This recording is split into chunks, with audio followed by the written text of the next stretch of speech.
All right, everybody, welcome in. Welcome to another episode, a Victory Edition episode of Mark Rogers TV, the voice of college football, Notre Dame edition.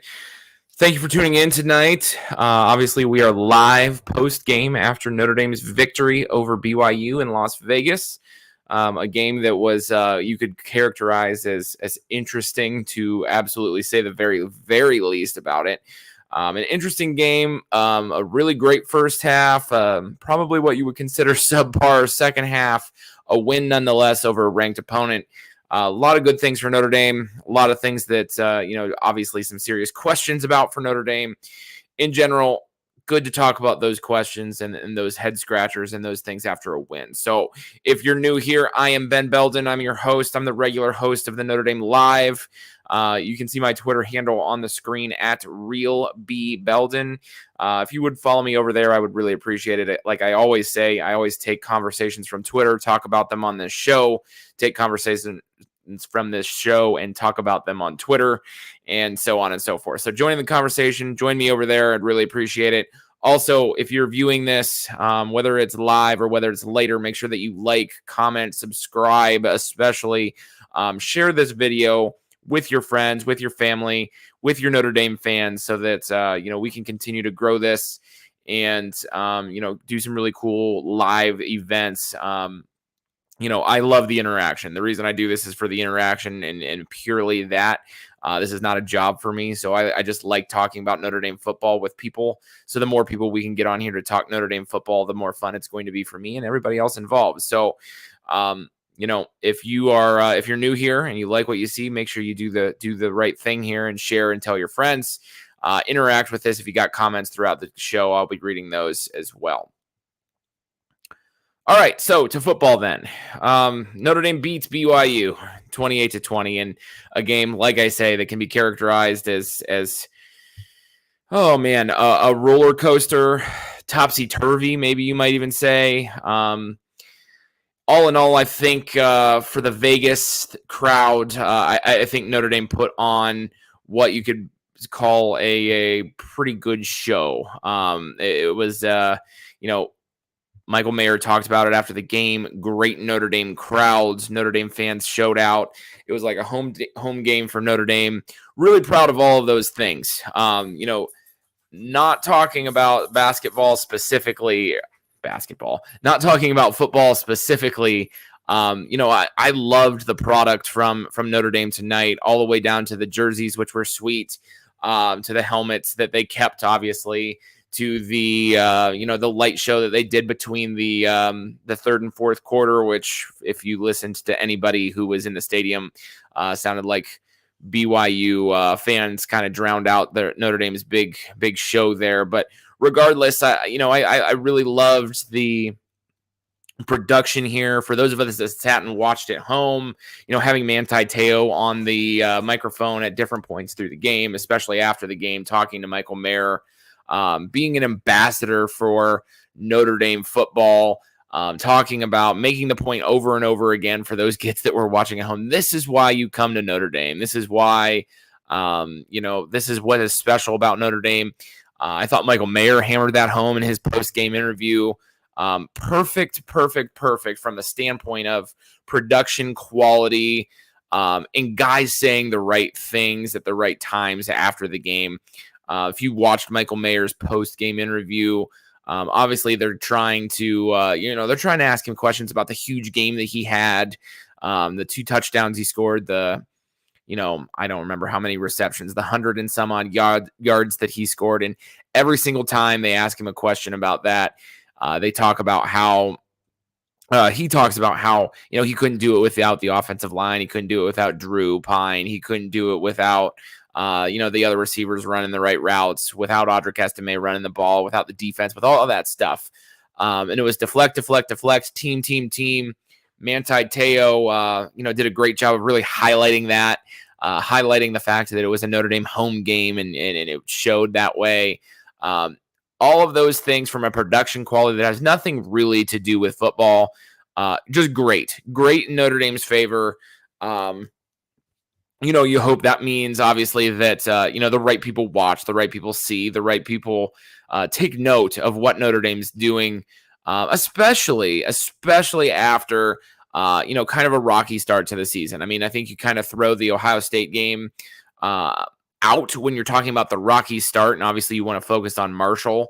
And obviously that was a bad stain on Notre Dame football. But to come back from that, to win 3 straight, to win games like they have, to beat a ranked opponent in a great environment with that production quality, I don't want to say it makes up for a loss against Marshall, because it doesn't. But I do want to say that it's good to see all of that stuff after what happened at the beginning of the year. If you listen to Michael Mayer, if you listen to Marcus Freeman after the game, it seems very, very obvious that the team is coming together. I think that when Brian Kelly left and walked out the door, and,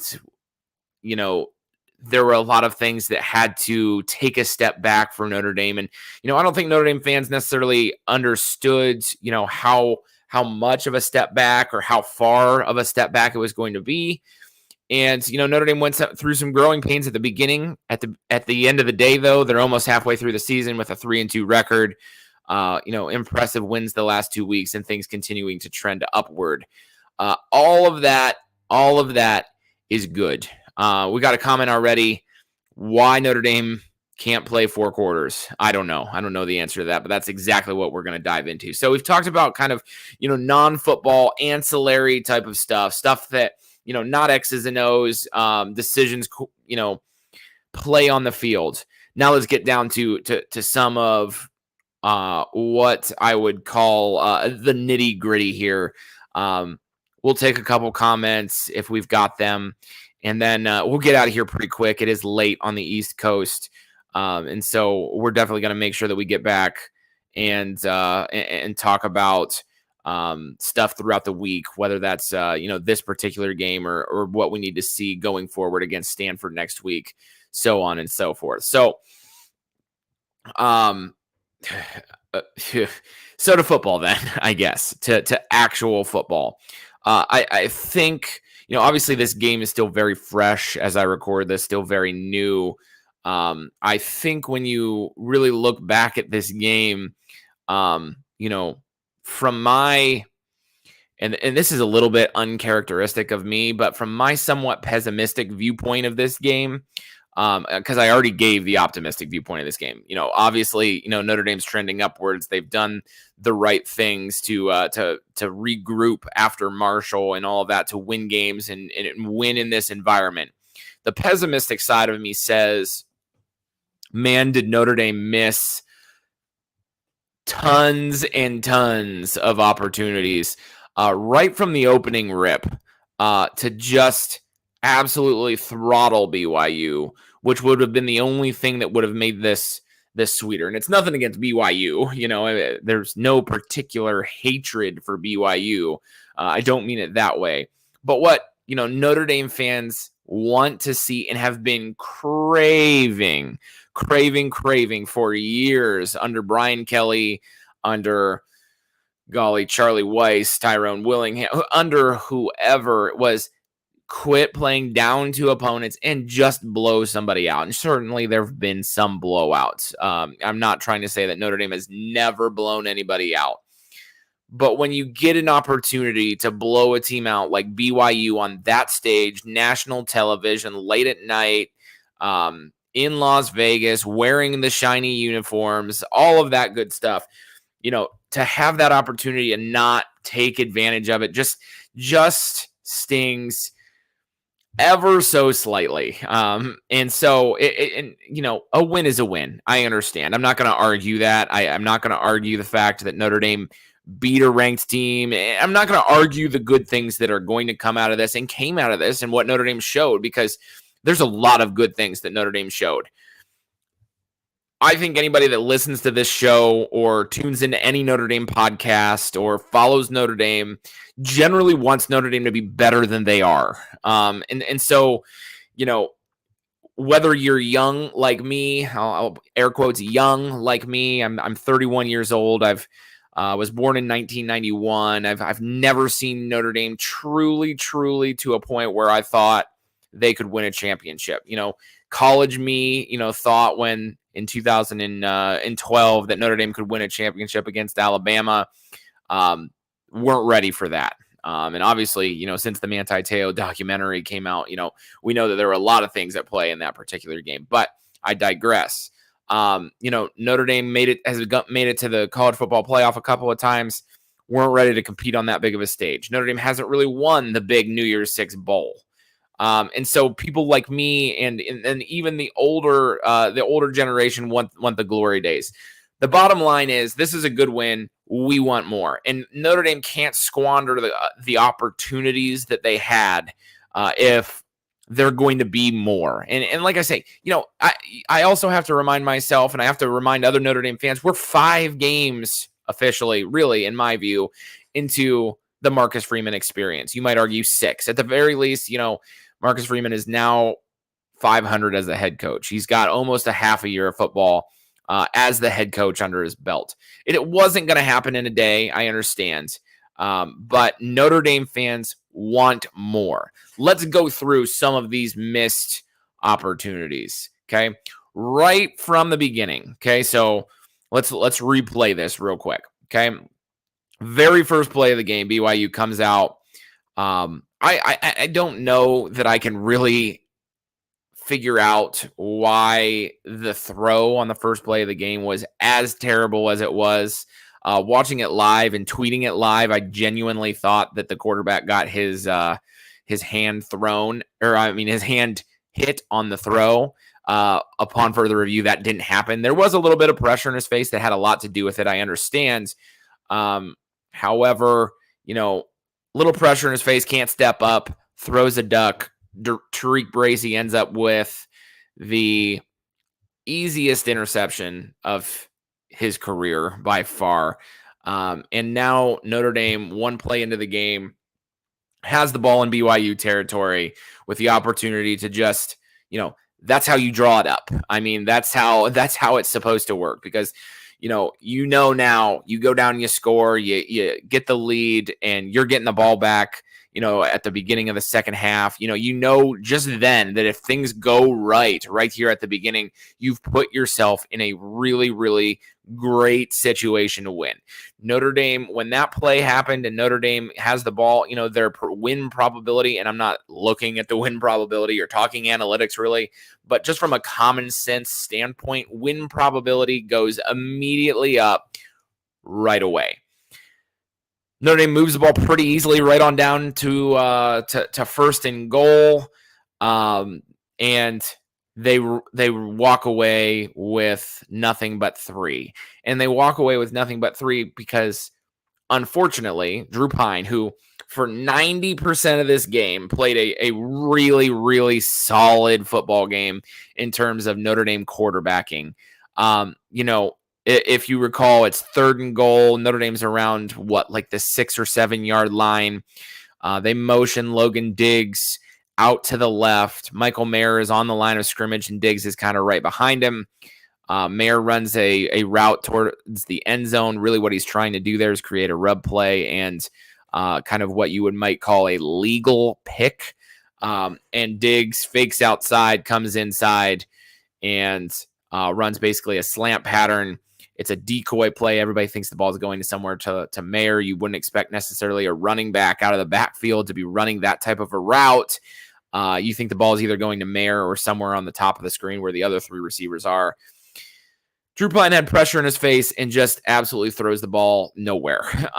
Nowhere in the right vicinity of Logan Diggs. And if he does, it's a touchdown.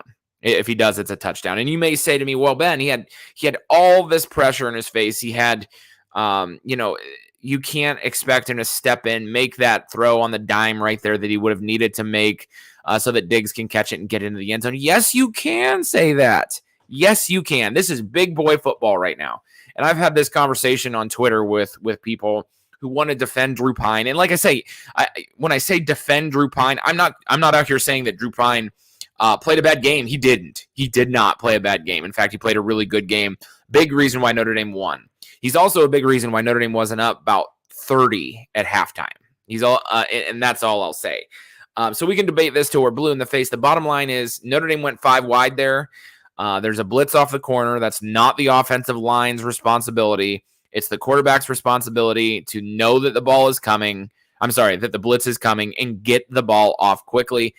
Drew Pine didn't do it. Just didn't freaking do it. Okay. And, when people want to talk about, well, Drew Pine this and Drew Pine that, again, I'm not taking away from the good things that Drew Pine has done. It's those plays. It's those ones that have prevented him from being the starter, from being the guy that Notre Dame went with over a guy like Buckner.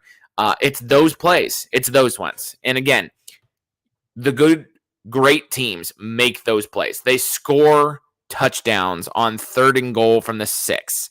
They get the first turnover of the game. They march the ball right down into the red zone, and they score flipping touchdowns. And Notre Dame didn't score touchdowns. They at times. There was the time where they marched it right on down there, 4th and 1 from the 4-yard line or whatever it is. Can't get the first down.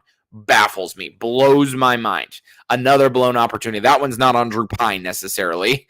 But can't score touchdowns when they need to score touchdowns. Okay. Right from the opening rip. Okay. And to me, when that happened, Notre Dame kicks the field goal. I think to myself, okay, if regardless, if someone had told me that BYU is going to turn it over and basically spot Notre Dame a 3-point lead, I'd take it because things have been difficult for Notre Dame this particular year. And so I was at that point in the game. I'm trying to look at it through my rose-colored glasses, my Kelly green-colored glasses, if you will. And I still was just, oh my gosh, the opportunities that's going to come back to haunt us because we've all watched Notre Dame football before and we've all seen this movie, okay, about what almost happened in this particular game.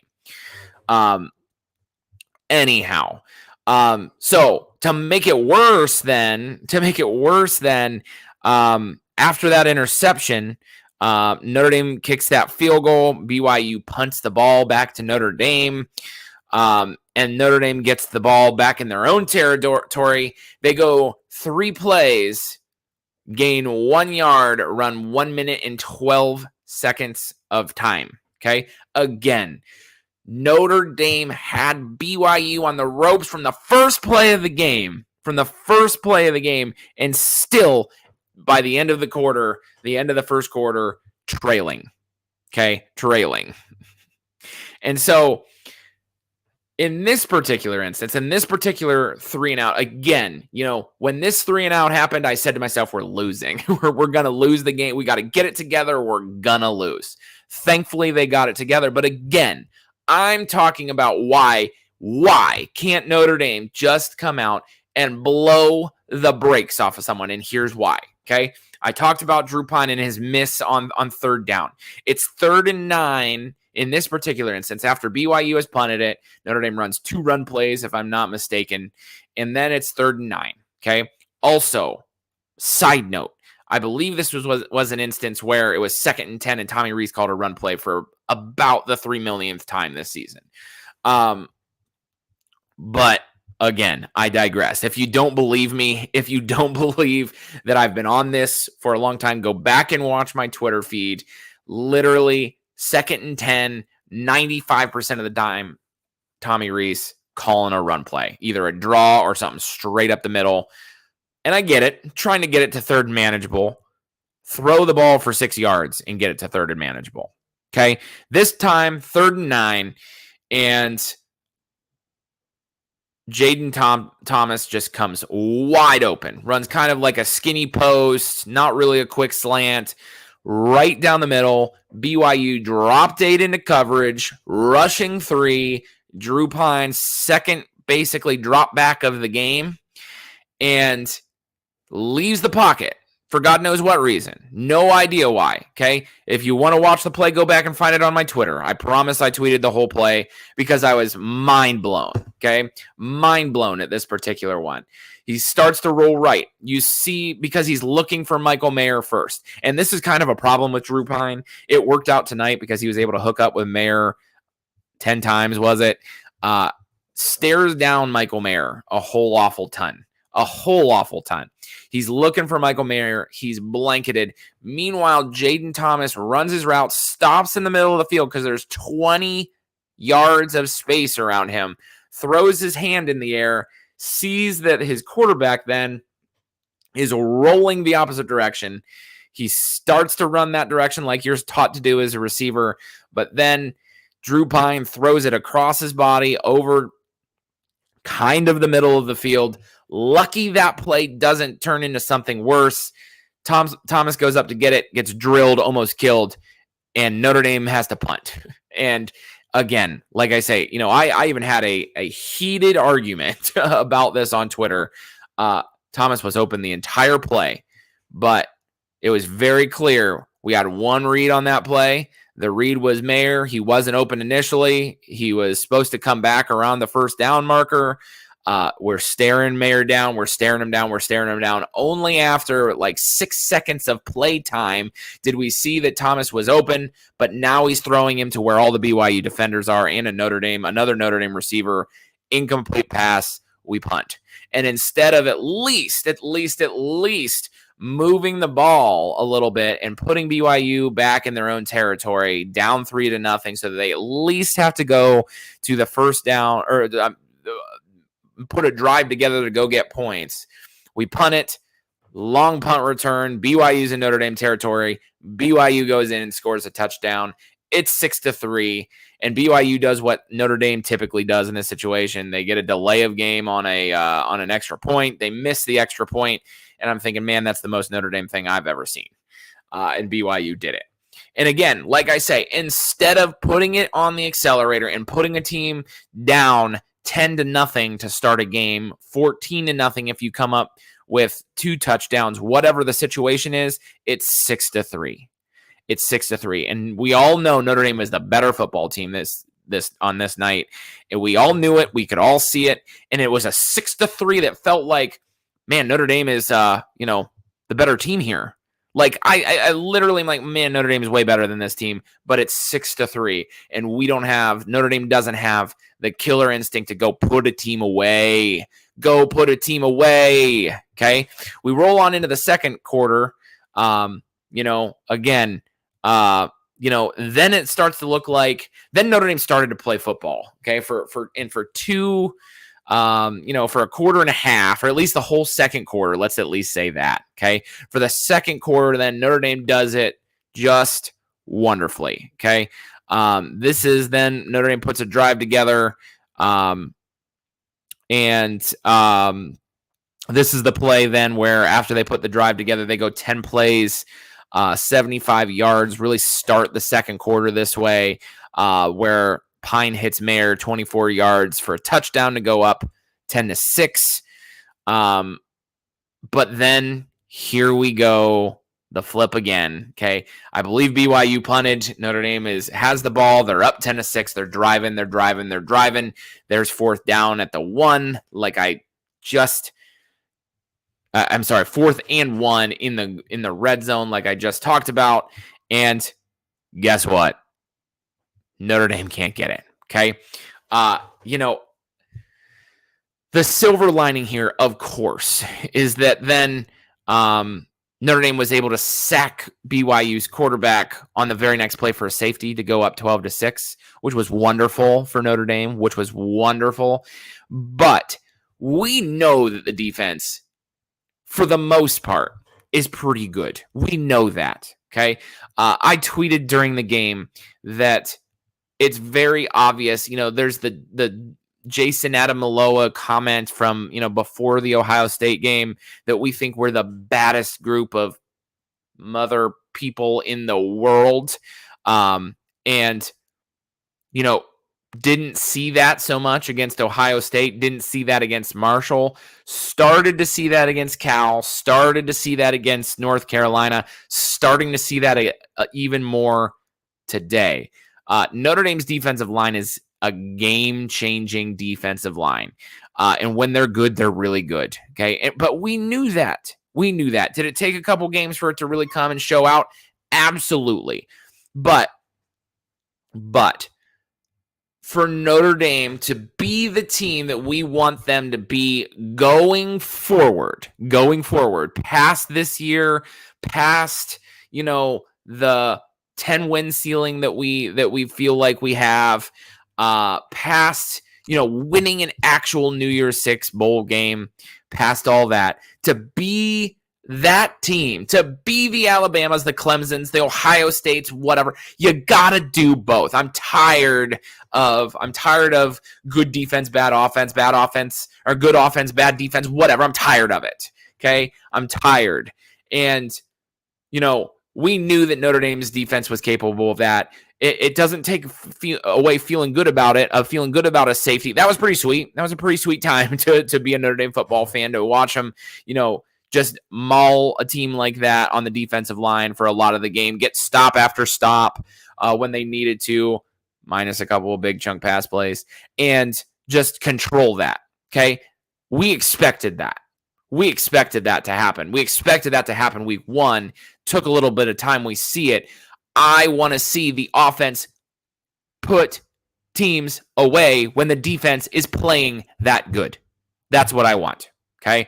And so 12-6 was fine. Obviously, then it looks like I'm starting to get what I want when Notre Dame goes down and, and puts it, hits Jaden Thomas for the 30-yard touchdown where, my God, we threw it downfield into one-on-one coverage and Jaden went up and made an unreal catch. So you're telling me that throwing the ball down the field and giving your receivers an opportunity to make plays in one-on-one coverage actually works? Is that what you're saying? Because we don't do it enough. We don't.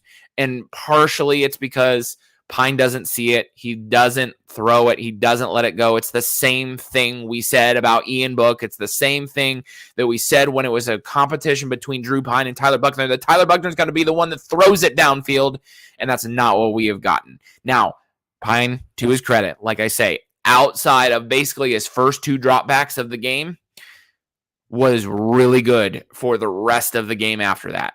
And so, if you watch my timeline, you see me change my tune real quick. Okay. But it's why do we have so many of these plays where we miss, where we don't take advantage of opportunities? I'm tired of it. Okay. Ohio State doesn't miss opportunities like that. Alabama doesn't miss opportunities like that. Clemson doesn't miss opportunities like that. In fact, I'll retract that and say they have missed some opportunities like that, but they're starting to figure it out finally. Notre Dame can't miss opportunities the way that they have, okay? And they have to make the most of the opportunities that they're given. This needs to be a more explosive offense. We see glimmers of it. We don't see the consistency. And that's what I want. Nonetheless, to kind of go back through this real quick, so Notre Dame goes up 18-6 into halftime. It feels like it should have been about like 28 to maybe 3. Okay. It just felt like Notre Dame left multiple touchdowns out there. At least maybe like 21-3 if you're being more conservative with it. Just felt like there were points left out there in the first half.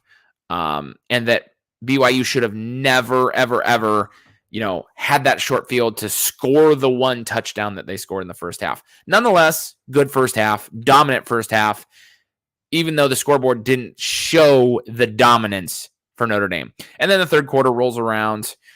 Notre Dame couldn't put a better offensive drive together to start the third to go up 25-6. Again, that's ended by another Mayer touchdown. And then the wheels darn near fell off. It's 25-6.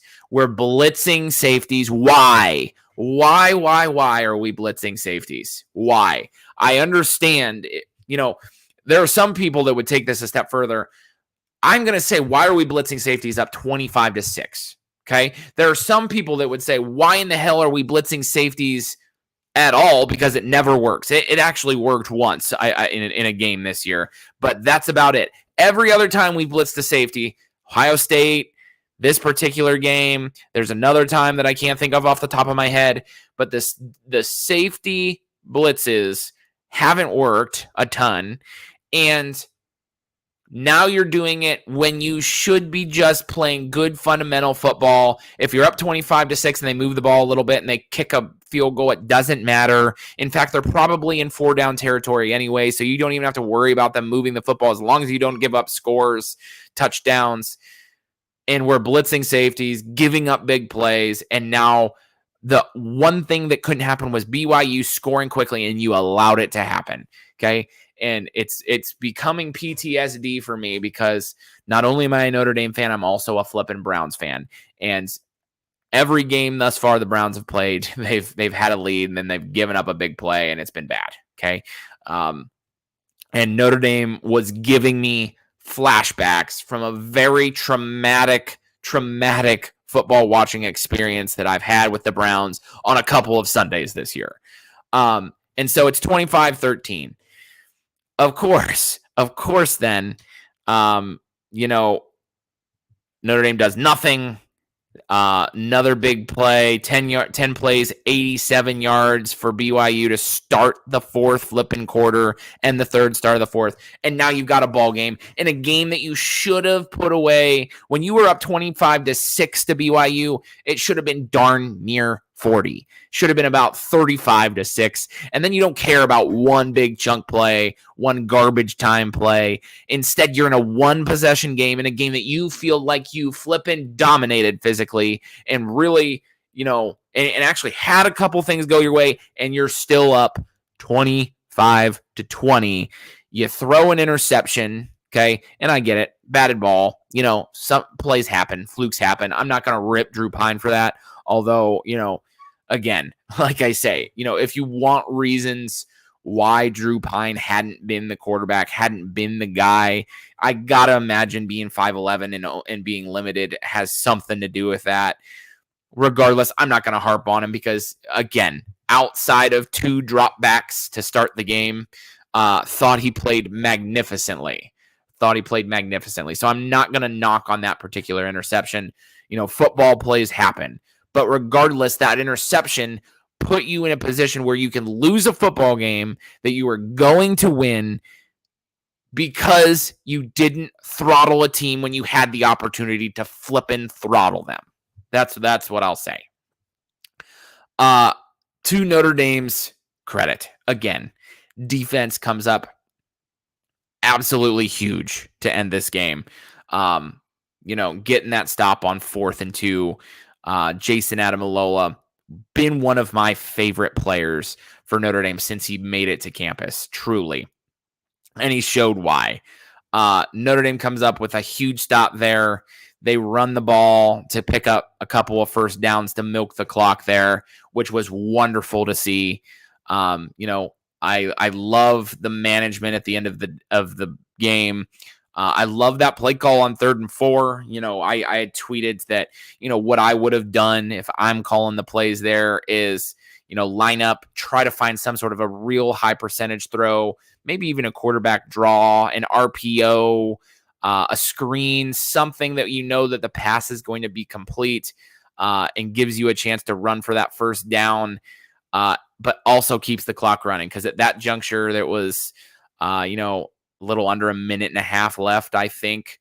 Maybe it was a minute 50. And, you run that down to about a minute 10, and then you punt it to BYU deep in their own territory, and then you're making it so that BYU has to go the length of the field, basically, with no timeouts and a minute left to go. So I understand playing pretty conservatively. As far as conservative play calls go, I think that toss play with Sherwood out there blocking in front was a great call. Allowed Estime to get downfield a little bit, get his shoulder pads going, downhill. And, whether or not he actually got the first down, I don't know. That can be a debate for another day. I'm sure there's some, I haven't seen it, but I'm sure there's some BYU fan that's furious about the spot and the first down there. Gotta imagine, although, history doesn't necessarily support this thought, but gotta imagine that even if it's 4th and inches, Notre Dame goes for it and gets it there anyhow. And then the game's over. Best formation in football is the victory formation.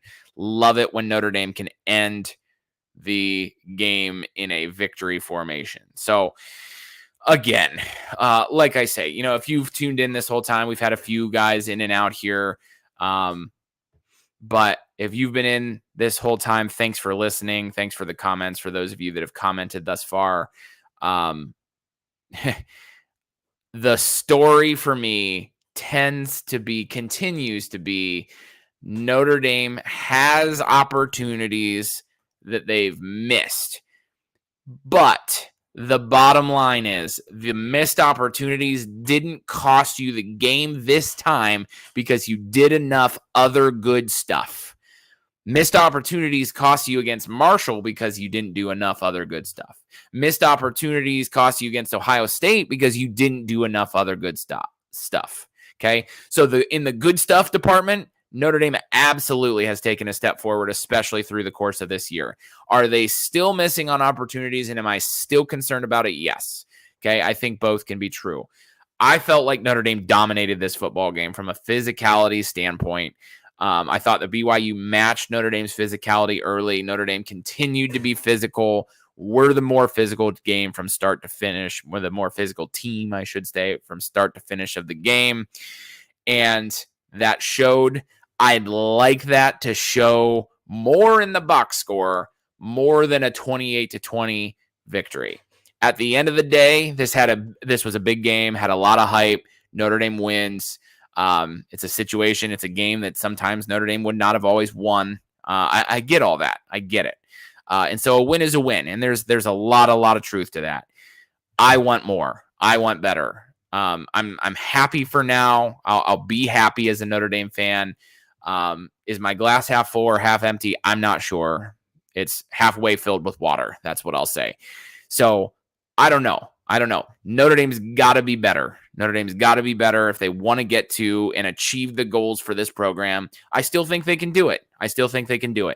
But they've got to be better. So, again, this was Mark Rogers TV, the voice of college football. I'm your host, Ben Belden. Like I say, I come here as often as I can to talk about Notre Dame football. Oftentimes, real life comes in the way of that. Most often I'm here about 15 to 20 minutes after Notre Dame football games. I try to get on throughout the week when time permits it as well. So make sure that you're following on Twitter. Make sure that if you like what you've heard today, you like, comment, subscribe. It's late here. Like, comment, subscribe, and share, and tell your friends and do that type of stuff. I'd really appreciate that. The more people we can get in here, the more interactions we can have. The more interactions we have, the more fun it is for both you and for me. So let's do it. So I'll talk to you again soon. Not sure when it will be. Hope is to get on at some point tomorrow, Sunday, to do this. But, I've said that before and not been able to make on. So no promises. But again, this is Mark Rogers TV, the voice of college football, following a Notre Dame 28-20 win over BYU in Las Vegas. For those of you that have listened, that whether it was live or whether it was on coming back to YouTube the day after or whatever the situation is, we appreciate you. I appreciate you. Tell a friend. Go Irish.